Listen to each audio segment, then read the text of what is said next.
Hello. Hey, everybody. Welcome. I'm going to take a second for people to join us because it takes a couple seconds. So I am admiring this fantastic Snoopy. Oh, looks like we are officially live. Welcome, everybody. Howdy. And a very special welcome to our remarkable independent web publisher audience. How the heck are you guys today? It is Thursday, March 23rd, and you are watching/listening. So I know some people are listening in the car or listening on the replay to Mediavine's Teal Talk. If it's about helping content creators build sustainable businesses, we are talking about it on this show. I'm your host, Jenny Guy. Believe it or not, we are a hair's breadth from the end of Q1 in the year of 2023. I know, I apologize for the rudeness. It is a rude announcement. The glass half full view of this year flying by, however, is that Q1 is typically a time of lower programmatic ad spending. So from that perspective, it's nice to see the backside of this quarter, right? Yes. Spring is coming. Ted Lasso is back. All good things are happening. What else is making you happy about it almost being April? Please say hi and tell us about it in the comments. We would love to hear from you. We've got people coming in from Rwanda. That's amazing. And we have Michelle said, my hair looks good today. Thank you, Michelle. She also said hello to the always gorgeous Jamie. All right. Hello. We are hopping back to the business at hand, which may be a challenge during this episode because of our guests, but the business at hand for Mediavine is always about helping content creators who we all know wear a lot of hats. Not only are you expected to be an expert in your specific topic or niche, but you have to be writers, photographers, social media savants, videographers, press agents, techies. The list goes on and on. But for some things, you just need to call in an expert. And one of those crucial areas for content creators is in legal matters. In fact, with everything happening today in our industry, cookies, privacy laws, Mediavine has invested big time to ensure that we are ahead of the shifting landscape, privacy, compliance, and ensure that we're protecting our publishers and our partners. So, we got a whole legal team. And believe me when I say we got the best in the business, y'all. They are headed up by my guest today. And while she's not a new face to content creators or even to this show, this is the first time we've welcomed her as an official Mediavine colleague. Let us please give a warm welcome back to Teal Talk, Mediavine's General Counsel and Senior Vice President of Strategic Partnerships, and my dear friend, Jamie Lieberman. Hello. Oh gosh, hello. I'm very excited to be here. Hi, we are very excited to have you back. It's been a while, and definitely this is the first time as a Mediavine employee. We are so excited about it. Everybody, I'm going to read Jamie's highly impressive bio. Jamie Lieberman has been practicing law and consulting with small businesses in legal matters for over 18 years. Starting out, she worked for a large international law firm in New York City as a commercial litigator and for a federal district judge on both civil and criminal federal cases. She also worked as the director of operations and chief counsel for an influencer network, which is where a lot of us met her, overseeing national influencer marketing campaigns and conferences, and was an adjunct professor at Seton Hall Law School. Prior to joining Mediavine full-time, her company #Legal represented not only Mediavine, but clients in the fields of design, technology, art, professional services, and influencer marketing. Jamie deeply understands the legal issues facing business owners, content creators, and tech companies today, and we are very excited to have her on the show. Jamie. I feel like I want to come back like every week and just have you introduce me. I will. That felt incredible. You are incredible, so it should feel incredible. I love it. I'm so glad you're here. So, friends that are watching in the audience, if you have questions for Jamie, we've got some questions here that we're gonna get started on. But if you have anything for us, please post them in the comments. My wonderful team is here and will help us get those to her. But let's start with the basics. When and why do content creators need a lawyer? And notice I am not saying if, and that is very intentional. And thank you for that. So I think the sooner rather than later, right? No matter what, when you're starting a content creation business, and I think that's the key. If it's a business, you likely need a lawyer. And you might need a lawyer for a lot of different reasons. Sometimes people come to lawyers when there's a problem. I think that's probably the least fun time to talk to a lawyer. But I think when you're starting up your business, it is just great to have a general conversation with a lawyer who understands your business. So I think the sooner the better for any content creator that's starting up a business and intends to monetize the content that they're creating. Yes, absolutely. And I love the distinction. It's a business, and therefore having somebody to protect you when you're negotiating the world with that business is always a good move. So let's go basics. Continuing with the basic, what does it mean to make your business into an entity, and what are the advantages of that? And where have you seen it go wrong? Oh gosh, I think we have a lot of time for that. No, so what does it mean to make your business into an entity? So when you start off doing business and you just sort of hold yourself out into the world and say, I'm going to make money as a business owner, you could just do that. And as that, you are just a sole proprietor. You're just somebody holding yourself out there, accepting money for whatever services or goods you're creating. When you get started, a lot of people, and I think conventional wisdom is, it makes sense to form a legal entity that is separate from you as a person, because then you can separate the assets of your business from the assets of your personal life, so that if there is ever an issue in your business, you don't have to worry about your personal assets like your house or your car or your bank accounts.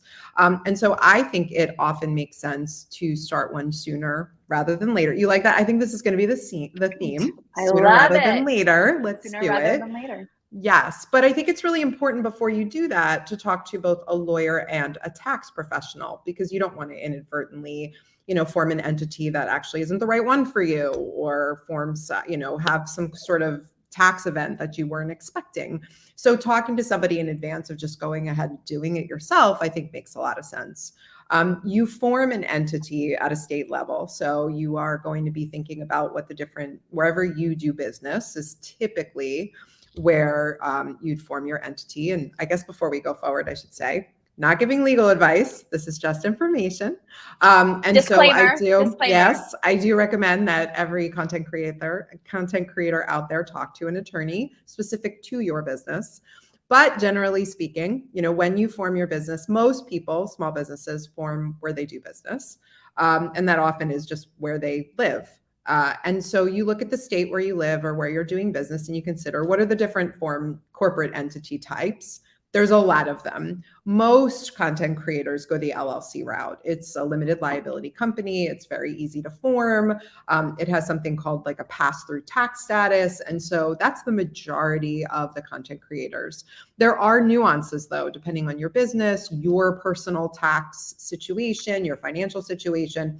And so some people will form other entities, corporations, et cetera. So, it is worthwhile talking to somebody about it. But I think getting it set up early makes your life so much easier, because then you don't have to move money and assets and all of these things. So from the get-go, when you're starting this business, treat it as if you were opening a coffee shop.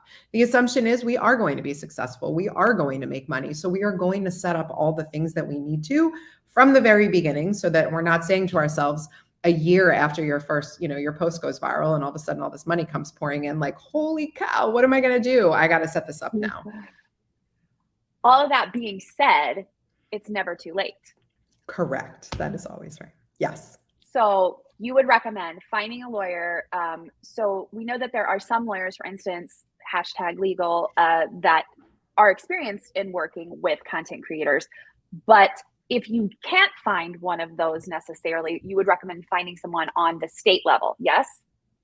Yeah, I would try to look for somebody locally that you could talk to who might be able to help you at least in forming a business, because any corporate lawyer, any lawyer that has experience in forming businesses should be able to assist you. The online space is a funny thing. So it is ideal if you can find an attorney who has experience there. But I find, reach into your community, ask people who it is they work with, ask people who they use, and ask a lot of questions. You don't have to hire the first lawyer that you talk to. You certainly can interview them, and you should.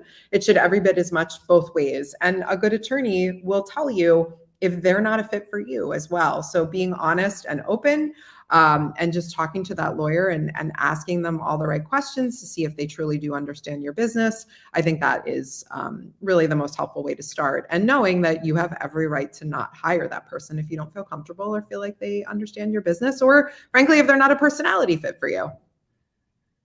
Yes. It's a lot like maybe finding a therapist that works for you. Oh, yes, we often can be therapists. Just saying that yes. You need to have that vibe. You need to vibe with the person. You need to be able to talk to the person. If the person makes you feel incredibly intimidated and scared, they're probably not the person for you. Correct. Agreed. Yes. It's like any professional service, doctors, therapists, lawyers, accountants, all of them, anybody that you work with, even a marketing consultant, I don't think you need to think of one versus the other in any other different way. You just have to feel really good when you talk to them. And I always used to say, when anyone had ever heard me speak before, you should be okay having to pick up the phone to call your lawyer. I know nobody likes to call anybody, but you're going to have to do that at some point. And so you should feel comfortable and confident knowing that when you get that person on the phone, you're going to be able to have a really open and honest dialogue with them, and you're going to feel good after leaving, even if you don't like the news that they gave you, because don't shoot the messenger. Sometimes, unfortunately, lawyers have to give not great news, but you should be able to at least feel comfortable in the conversation and knowing that you're getting good counsel.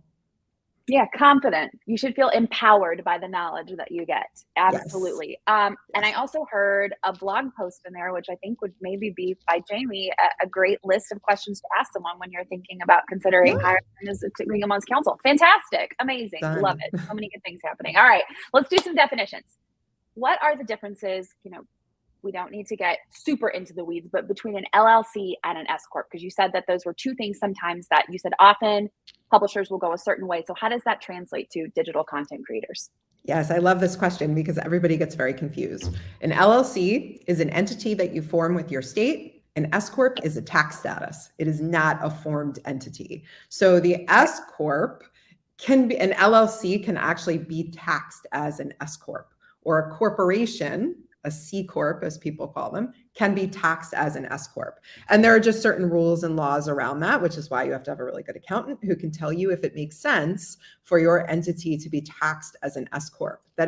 There is no magic number. I know there's sometimes people Google it and they say, if you make X number of dollars per year in revenue, you should automatically file for S Corp status. That's not really conventional wisdom anymore. That's not necessarily true. It's actually a very specific calculation that's specific to you, that not only includes your business, but also includes your personal. So how you file, what your other income is, whether or not you file jointly with somebody, et cetera. So there's a lot that goes into the analysis of whether or not it makes sense to file as an S Corp.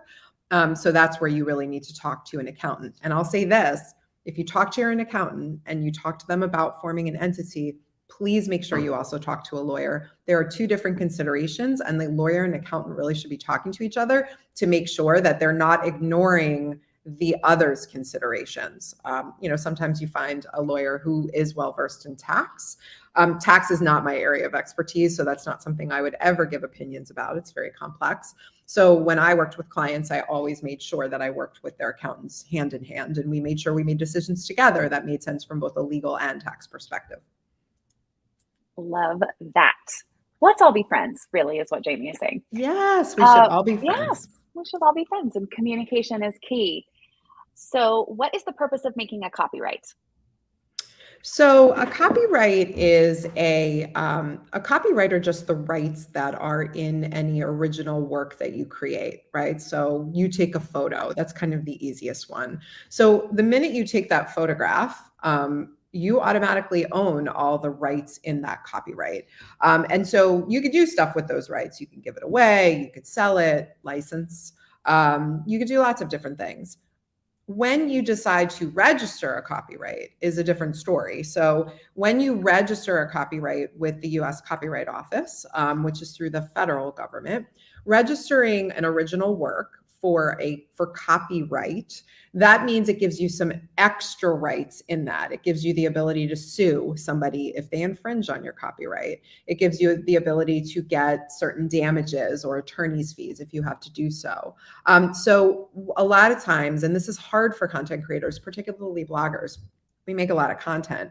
And so every single piece of content that we create we may not be able to register because it's really hard and expensive when each work is its own application. And you're like, well, I publish 3 to 5 blog posts a week. Well, so talking to an attorney who's experienced in copyright makes a lot of sense, because what you could do is you can come up with a strategy about, one, do I even need to register my copyright? Does it make sense for me to put the money there?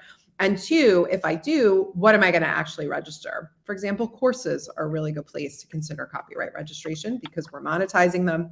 They're easy to be copied, and they're often original work that you've created yourself. So that might be an area that you may explore copyright. An ebook is another example. Certain downloads that you may create. Some of them are not eligible though, because remember, they have to be original. This is a very common question that we get.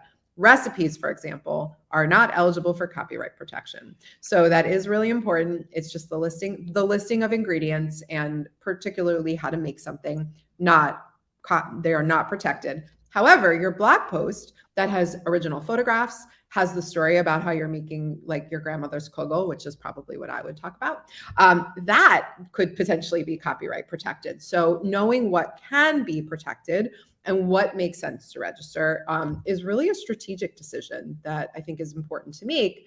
And like I said, sometimes content creators don't do it at all, but that's, sort of a strategy that you have to sit down, and another great time to call a lawyer. Awesome. Okay. So we have to think about what the return on our investment is going to be, because it's definitely time, it's definitely money, it's definitely all those things. So priority list essentially of what is actually going to be bang for our buck. Okay. Now we talked about copywriting. Let's talk about trademarking. Yes. What's the diff? So your trademark is the rights that you have in your name that you do business as, right? It can be words, it can be a logo, it could be a color, as many people know, like Tiffany blue, or it could be a smell like the color of Play-Doh, believe it or not, as long as it is what's called a brand identifier or something distinctive. So if we think about Mediavine, we think about the Mediavine name, and then we think about the Mediavine logo. Those are 2 registered trademarks of Mediavine. And the reason I say registered is because Mediavine actually applied for and obtained trademark registrations from the US Patent and Trademark Office. And so essentially what happens is when you start your blog, and let's say you have like a really fun and interesting name, and you decide, I'm going to do business under this name, and you just start holding yourself out there, doing business, creating recipes, et cetera, and all of a sudden people start to follow. That name may have protections under trademark law. And the way that a name gets protections under trademark law is if it meets certain qualifications. So it has to be something that's more distinctive. It can't be descriptive. So it couldn't be like my food blog. That would be generic, right? Nobody can use that term. So it has to be something distinctive. It can be something arbitrary. I like the example of Apple for computers. That's a word that we use, but nobody would have ever thought an Apple is a computer. But I couldn't have a line of computers called computers because that's generic. So as long as there are certain aspects to it that make it so that it can be protectable, you start to get rights in it just from using it. Now, you don't have a ton of rights in it. You have some. And you do get certain priorities if you're the first one to ever use the name. But trademark registration, when you move forward and actually register, it gives you a whole heck of a lot more rights. And so that is something that I see a very common area where content creators start and don't want to make the investment because it can cost, it can be a little bit expensive at times. But later down the road, when all of a sudden they've gotten a little bit bigger and they realize, whoa, somebody's copying me, it makes it a lot more complicated. So that is definitely an area in the budget that I would consider putting some money away for and protecting your name. But only do it if you want to stop other people from using a name that's the same or similar to yours in connection with the same or similar goods and services. So again, it's a strategy question. Does it make sense? And this kind of goes back to our original question, which was like, when and why do I call a lawyer? And I think that when you're starting out, having a good lawyer who understands your business, who can do an hour-long strategy with you and say, here's all the areas that content creators, the legal areas where content creators need to think about. Where do you want to put your budget? Do you want to put your budget into forming your LLC and registering your trademark? Or do you want to put your budget into something else? Do you want your terms and conditions for your website? Do you need your privacy policy? Those are all the different ways. And then you can make that assessment. But trademark is one of those other areas And you would want trademark registration if you would want to protect the name and you don't want other people to be able to use a name that's the same or similar. You said a lot of great things, but one of the things that I wanted to hit on is paying for an hour consultation with a lawyer who is familiar with the needs of digital content creators and asking them like all of the things and creating a priority list of where your budget is and what you actually, that is so smart. It's a great check-in. It's really, I mean, like you would do with any professional services provider. I mean, think about if you meet with a branding person or you meet with someone in marketing and you say, hey, I just want you to sort of sit down with me, talk to me, give me some strategic points, and then you can make your decisions. There should never, ever, ever be any kind of pressure or anything like that. But then you have to decide, okay, what do I want to invest my money in? And maybe I'm going to do this Q1, and then maybe in Q4 when everything's blown up, I'm going to do something there. Maybe I made a little bit more this year and I'm like, I kind of want to spend it because I want the good tax break, things like that. So you can at least have it on your radar and be planning for it, because planning is so much better than reacting. Oh my God. Yeah. Forecasting where you're going to be wanting to invest as you grow and having this as a line item in all your budgeting. So smart. Exactly. Okay. Let's talk about that. A common way of, I think that this is probably where a lot of content creators come in contact with lawyers is when they are working with brands. We've talked a lot about them on the show, but not necessarily from a legal perspective. So is there anything you should be looking out for if a brand reaches out to you? Are there red flags? Are there things that we can start knowing that you want to ask? Yeah. One, get a contract. So don't ever do work if a brand says, oh, don't worry about it, we don't need a contract. That's a red flag. You know, I know a lot of times the brands, they come right into your DMs and they're like, hey, I love what you're doing. Let's work together. And you're like, okay, well, what's the pitch? And then you're like, oh, this sounds great. I really like this idea. And then they think you're going to start doing work without a contract. And I've seen too many times where a content creator starts to do work thinking in good faith that they have a deal, and they do it and they're ready to go. And then the brand's like, yeah, just kidding, I'm done. And we don't want that. So really don't start work, don't do work without a contract. That's a really big key. And then asking, all the right questions about what are the deliverables, what's the scope, knowing what it is that you're creating, making sure it's very specific. Are you creating a video? Are you creating a blog post? How many social shares? All of those things, having a very specific, detailed scope. That way, if the brand asks you for more, you can go back and say, I'd love to continue working with you. That's outside of scope. And so I would just like to renegotiate, or if you want me to do that, it's going to cost X. Should I go ahead and do that? Can we have an addendum to my contract? Things like that. So I think the biggest red flag is everybody's so fast. We want to move, start the work all of a sudden. And then, the blogger ends up being the one who sort of gets in a tough spot when they want to get paid or they did certain amounts of work. And then the brand decides they want to change their mind. Yeah. And I think that one of the things, not allowing somebody else's emergency to become your emergency is such a key thing to learn. It is. And I know it's hard when somebody's like, I'm going to give you all this money. And, you're like, oh, I could really use that money. But think of the cost later down the road if it changes or you put a lot of effort and energy into something. And I find the more frantic of original calls end up being the red flags. They're the ones where all the problems start. They're the ones where all of a sudden you don't hear from them, or they start increasing scope on you like crazy, or you see your photo used in a billboard in Times Square, which happened to an old client of mine. And she was like, I didn't give you that license. So, there's lots of different ways that things can go sideways. And so having a really clear-cut, well-written contract is key. Excellent. I'm going to jump back because Cynthia asked a great question. She said, approximately how much does it cost to register? It sounds like we're talking about trademarks there. Yeah, that is a great question. So it depends. Lawyers, obviously, I know you were waiting for me to say it. You're waiting for me to say it, Everybody drink. We got the lawyer answer. It depends. It varies wildly. It could be anywhere from, $500. That always makes me pause. I've heard clients being, quoted $15,000.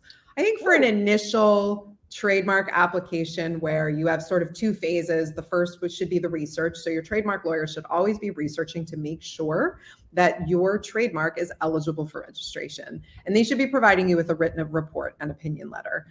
So that's number one. And so that's phase one. And then phase two, if everybody talks about the risks, it may get rejected. I see people talking about trademark applications getting rejected. There are a million reasons. It's never guaranteed. So I think that's also really important. Like, even if you have the best trademark lawyer in the world, sometimes the US Patent and Trademark Office will reject the application.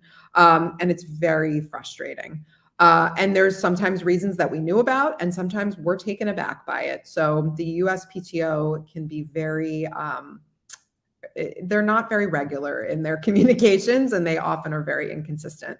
So, I guess I would say, I think the average from what I've seen is anywhere from 1,500 to 4,000 for that sort of initial for an attorney. And that's just, I can't even say that I could point you to a source of it. That's just sort of my experience from hearing from people about what things generally cost. The really cheap ones that are like, $500 or $750, I'd really dig deep about those and make sure that you're getting what they say, or it makes sense. And then to file the actual application does also have a fee. So it could be anywhere from $250 to $350 per class. So when you register your trademark with the trademark office, you aren't registering it for everything, right? It is in the category of goods and services of which you provide service under that mark. So using, I guess, I'm trying to think of like what's around me. I have a Yeti here, right? So Yeti, trademark, I assume. Right. They probably registered in these lovely tumblers or drink or cups. But Yeti may not have a registration in marketing services, because they probably don't do marketing services, although maybe they do, I'm not sure. You know what my point is. So each category or each class has its own filing fee, and that can be anywhere from $250 to $350. That really just depends on the type of application that needs to be filed.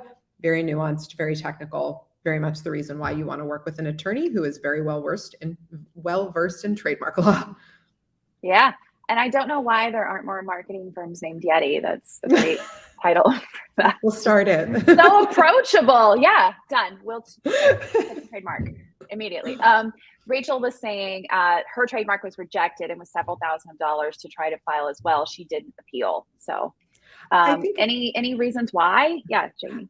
I think that's, that conversation is an important one to have with your attorney, right? Your attorney should be able to, if it gets rejected or if there is an issue, and the way that a trademark application is rejected is through something called an office action. And you can get an office action from the trademark office on any number of things. It could be something very small where they ask you to add a comma to the class. So I don't want you to think that any office, I know they're very nuanced. Sometimes they want you to add a word. Sometimes they have to ask a question about an address, all the way up to a rejection. And so you can get rejected for any number of reasons. You can be rejected because of a likelihood of confusion with another registered or applied for trademark.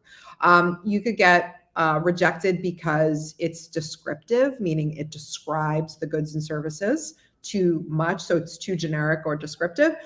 Those are the two main areas. There's lots of others. I could probably list 75 of them, of ways that marks have had issues, and many of times we can overcome them. It does cost extra money though. And that honestly often is not the fault of the trademark lawyer. I know people feel very frustrated because they think that they've, paid a few $1,000s to get this done, but the reality is there is always a chance that we're going to have to go through extra hoops. Hopefully your trademark lawyer picked up on that or was able to figure it out. But sometimes I got to tell you, we get blindsided. There is stuff that comes up. We are shaking our heads. We go and talk to all of our trademark lawyer friends and we're like, I don't even understand how this just happened. And it makes no sense. And it causes an extra fight, and that stinks. That is frustrating. But, when you decide whether or not to appeal, that really should be like a good kind of conversation with your trademark attorney to determine whether or not putting more money into it makes sense. It looks like she said she was rejected because of the likelihood of confusion with a small magazine in another state. It was so disappointing. It was over the word feast, which the magazine is called, and that word is in my blog name. That's So stinky. you'd have to make exactly. So, talking to your attorney about the specifics of that to decide, the best way to move forward, if there even is a way. Yep. All right. So I'm going to go back to where we were talking about brands, and we're talking about scope of work and being really clear about defining that. However, always getting a contract, yes. But I want to talk about a related topic, which is negotiation. I think that some people can get the idea that if they're dealing with especially a big name brand like Disney or something like that, and they come to them with a contract, that's the end.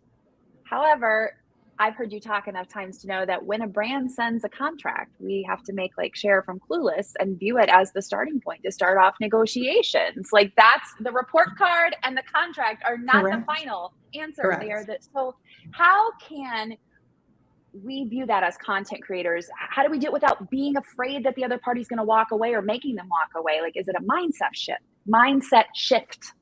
Yeah, it's practice, honestly.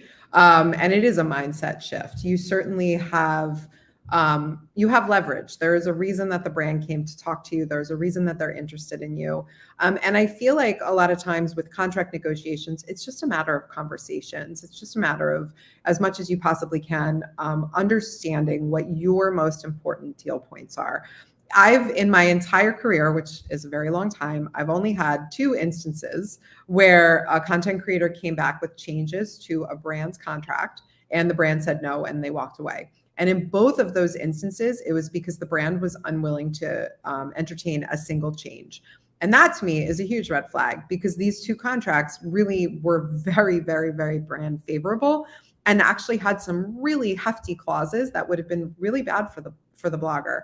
And so in my mind, and obviously that's a conversation that you ultimately as a blogger, a decision that you have to make, it actually wasn't worth the money they were paying them, the things that the blogger would have had to do in these situations. So I think, the first question often, and sometimes this makes people feel a little bit better, is to just say, hey, I'm going to have my lawyer take a look at this. And I'll let you know if we have any changes. And then the other side can say to you, oh, we're not going to entertain changes. Or you could even say, are you willing to accept red lines? Can you send me an editable version of this document because there's a few changes I want to make? Is that okay? And if they say no, then you may need to make the decision about whether or not you want to walk away. But sometimes that makes people feel better. I go in assuming that I can make changes. I don't even ask for permission. But that takes practice, and I've been doing it a long time. And I guess I also feel like you have to decide as a blogger, like what's important to you. For some bloggers, their likeness is really important to them. Other bloggers do not care. Some really care about who owns the photographs or videos that they're creating. Others don't care. So you just have to decide, like, where are the areas that are really important to me? What do I need to make sure? Some people care about payment terms, net 30 versus net 90. Some people don't care. So there's no really one set good way. It's very personal to you. But I think going under the assumption that every contract gets redlined, like unless you're working with, every contract gets redlined. Like there's just, I can't think of an instance, except for sometimes working with massive, massive, massive companies that basically say to everybody, I will not, and just don't do business with us. And then that's a decision you have to make. Are we just going to do business with you anyway because it's worth it? And sometimes it is, but you need all the information in order to be able to make that assessment. Okay. So some of those things I heard you talk about were payment terms, use of likeness. What are some of the other areas? Like if we're looking at brand sends us a contract or we're working with someone else, what are the places to make sure that we're focusing and good spots that you've seen a lot of content creators have a great conversation? Yeah, I think one of the areas is talking about ownership of intellectual property and allowed usage of intellectual property, which is whatever you're creating for the brand. So how can they reuse it? Am I going to see an image I took on the cover of a book that they're selling? Can they repost it on their social media channels? For how long? Can they run ads behind that video? And that's, commercial usage. So there's lots of different ways that you can restrict or give more rights. And if they ask for more rights and they want them, then maybe they'll pay for them. There have definitely been instances where I've had clients where the brand really wanted to own the photo they had taken. And my client was like, sure, that's an extra X number of dollars. And the brand said, great, done. So you can make it work. You just have to make sure you're getting paid for the rights that you're giving. So, ownership of IP, usage of IP, likeness. You really also want to look at what happens, and this is something that not a lot of people focus on, but what happens if the brand gives you certain claims about their goods or services? Like, this Yeti will keep everything hot for X number of degrees, and we need you to post that, right? Let's say you post it and you find out later it wasn't true. This is all hypothetical. I'm sorry, Yeti. But for example, and you find out it's not true, and then somebody sends you a message, or you get sued. I mean, it's actually happened. Is Yeti going to indemnify you or pay for your goods and or pay for your expenses in the event that you're having to defend a claim because of something you posted that Yeti told you should? So that's a little known area that not a lot of people negotiate or even think about, but that's important. You want to know that whatever information, or what if, the brand that you're working with gives you a photograph they want to use and it's not their photograph to give you. Things like that. You don't want to get wrapped up in the middle of something. So you want to make sure that you're protected. So that's another area that's worthwhile to look at, and to make sure that you are protected from using the materials and any claims made by that company in connection with their goods or services. And that's indemnification, correct? That's that area of the contract. All right. Yes. Excellent. Good to know. Okay. So talking about all that, talking about negotiation, there's also licensing when we're talking about making money. And I've heard you give great talks on it, that it's another revenue stream, because we're all about diversify those revenue streams. So what is licensing? Who may it work for? And is it actually a viable stream there? Oh my gosh. Licensing is the income stream that no one talks about or thinks about. And so licensing can work in a number of different ways. But that's what I'm really talking about when I'm talking about, intellectual property ownership and the ability to give away or sell some of those rights. So I've seen clients who have licensed designs to Target to put on clothing. I've seen clients who were food bloggers who worked with a company to create a line of plates or Tupperware or et cetera, and then they put their stamp of approval on it. That's a license of your IP. I've seen clients who have co-branded with large brands to create specific goods and services that they're only selling. I've seen loads. Anytime you see somebody's name in connection with some other, like Joanna Gaines, I think is a really good example. Magnolia, they have that huge licensing deal with Target. I don't know if they still do, but they did for a while. That's a licensing deal. That's them taking their IP, and oftentimes it's just the license of the name because people recognize it and know it. And you don't have to be them. So you don't have to be Gaines. I had loads of clients who had a really specific niche. Their audience knew them and trusted them. And they managed to create these deals where they were actually licensing their IP, whether it's something that they had created, or it was something that they created together utilizing their name and their audience. I had one client who was approached, and she created a recipe book that was included with this. It was some kind of gadget that was being sold in, Targets and Walmarts, et cetera. So she licensed the recipe book, things like that. So there's loads of really creative ways that you can license your work. And a lot of it starts with that one campaign or that one influencer marketing, or even you just met somebody at a conference and you start talking to them and, you stay in touch. And these often tend to be kind of like long-term relationships that form.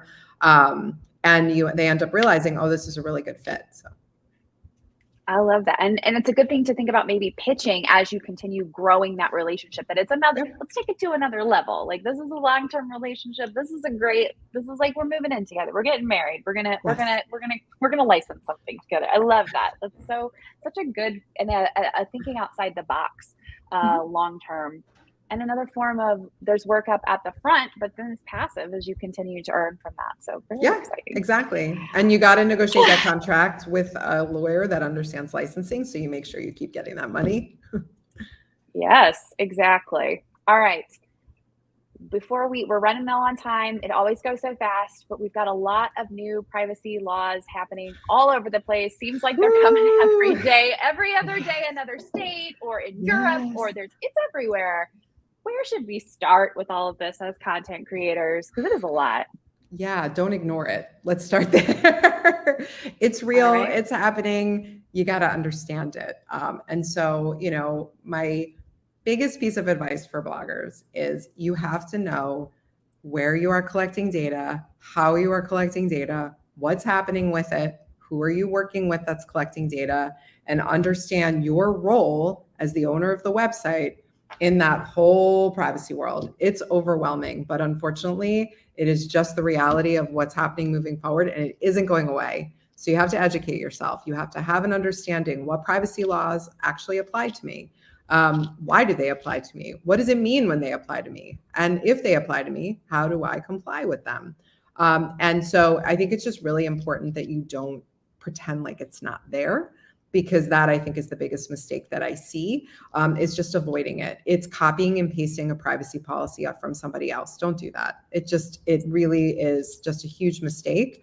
I know a lot of people do it, but your website is different than anybody else's. And so really having an understanding of the laws that apply to you and what data it is that you're collecting, who you're working with. I mean, there are a lot of plugins out there that are massive data collectors that many bloggers don't even realize are. So start by looking. Take a look at the back end of your site. Like, what are the plugins? Who am I working with? Who are the vendors I'm working with? And what are they doing to comply with privacy laws? So it's not even just what you're doing, it's what the tools that you are using are doing. You're responsible for those too. So you said educate yourself. Great. Love that. Knowledge is power. How would I do that? That's a tough one. I know. You got to make sure that when you're looking, there's a lot of information out there. Let me be clear. And there's a lot of really good resources out there. There are many, many, many privacy groups out there. Make sure that whatever you're looking at when you look online, it's somebody who's knowledgeable in the area. It's not another person who doesn't really have any education. I just see a lot of bad information and a lot of general information. It's very nuanced. So obviously, if you can find a good privacy lawyer, I think that makes a lot of sense. I know they're hard to come by. I understand that. That is a huge frustration of the blogging community. I wish I had a solution for that. I don't. But it is just something that you at least should get some better understanding of by looking around for different groups and there are sources out there that are actually really good, that will help explain, and they're not all geared towards lawyers. There's a lot of privacy professionals who are not licensed lawyers. And so there's a lot of information out there that will talk about privacy in a way that's a little bit more accessible when you're not, reading a massive law and feeling incredibly overwhelmed. I'm not saying you need to go read GDPR, but you do need to start having an understanding of how it applies to you and what it means and what laws apply to you as well. So we actually have a great resources doc that we're sharing after this because Jamie has done some writing for the Mediavine blog. And we also have some links that we'll be sharing with that. But as I said earlier in the call, with everything happening in the privacy world right now that we know is impacting content creators, we have a great resource now with our legal team headed by Jamie that's now in-house. And I believe that I wouldn't even have to twist her arm to get her to maybe do some more writing on the blog to help us go through this. So we can do it. Huh? We can do it. That's fine. You put me on the spot. I'll do it. No, we can provide some resources for sure. Fantastic. Very helpful. Okay. Something that I think is one of the other common areas where law gets tossed around with content creators is DMCA. What is the DMCA and what is the proper use of DMCA? Yes, we see a lot of these. So a DMCA takedown notice is what people think about and know about, right? DMCA is the Digital Millennium Copyright Act. And what that essentially does is it allows people to make a claim against somebody else that they are utilizing their copyright infringing materials in a way that is copyright protected materials in a way that's infringing. So let's say I took that beautiful photo And Jenny decided to post it on her website. And I was like, well, I didn't tell you that you could post it up there. And so I sent Jenny a lovely message to say, hey, Jenny, that was my photo. I really wish you wouldn't use it. And Jenny ignored me. So I sent her like another it, message. though. It's beautiful. I sent her another message. I was like, hey, could you take that down? I don't actually like that you're monetizing my photo because it's mine and I didn't give you permission to do that. And Jenny continues to ignore me. That is frustrating. Maybe I hire a lawyer to send Jenny a cease and desist. Jenny continues to ignore me. Super frustrating. So one of the things and one of the tools that you can do is you can file what's called a DMCA takedown notice. You would usually file that notice with like the host of the website, and you would essentially say, hey, host, you are hosting a copyright protected material that's infringing, and I need you to take it down. And then the host is supposed to actually go and investigate and decide, have you shown me evidence of copyright infringement? And if so, I'm probably going to take it down, unless Jenny comes back and says, hey, Jamie's a liar, and she actually sold this to me, and here's my receipt for the $100 I paid Jamie for this. And then they'd put it back up likely. And the only way then I could move forward would be actually to sue. So it's essentially a safe harbor so that the host doesn't get sued or anybody who's helping to monetize.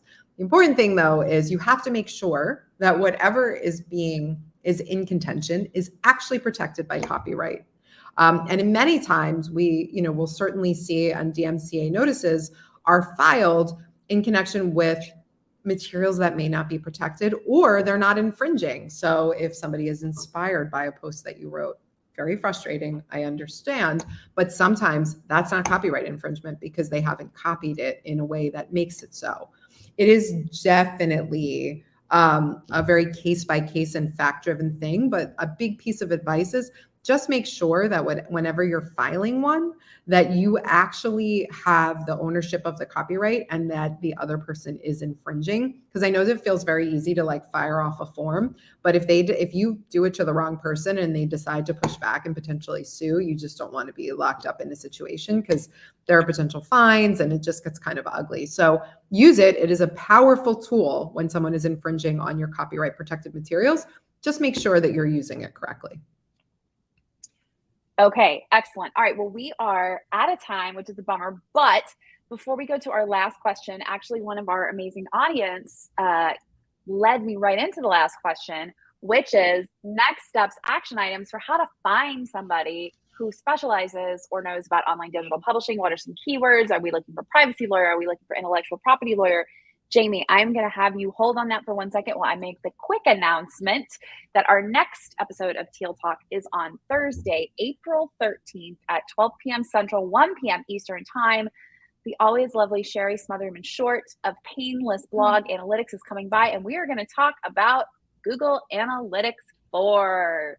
Hot topic coming at us this summer. So please join us for that and bring your questions. We will be here to talk about and learn how it is something to be welcomed and not absolutely feared and loathed. Sherry will be with us there. Okay, Jamie, thank you so much for joining us today. Tell us, if people are looking for a you in their life, which who wouldn't be, how do they find you? I think it really comes down to talking to other people to get referrals. I think that's the best way to find an attorney. Googling an attorney is hard. You just really don't know what you're getting. But the online digital space has multiple areas where you may need an attorney that's experienced in this particular area. So if you're looking for a trademark attorney, that's intellectual property. If you're looking to have a conversation about privacy, that's a privacy attorney. Those two may not be the same person. So you may have to talk to different lawyers about different specialties. But I think really understanding generally, if you find someone just generally who understands the online space through word of mouth, I think is probably the best way. They then may be able to point you to other specialists if they think that they aren't able to handle a specific question that you have. All right, recommendations. We all know that there are Facebook groups out there. They're great places to talk to other publishers about where they've had success finding these people. Jamie, it is always lovely to have you, and we will be looking for the next time we can come back, maybe even to talk about licensing, negotiation, and also we'll be looking for some blog posts. Love it. All right. Thank you, Jamie. Thank you to everybody. We will see you in a few weeks to talk GA4.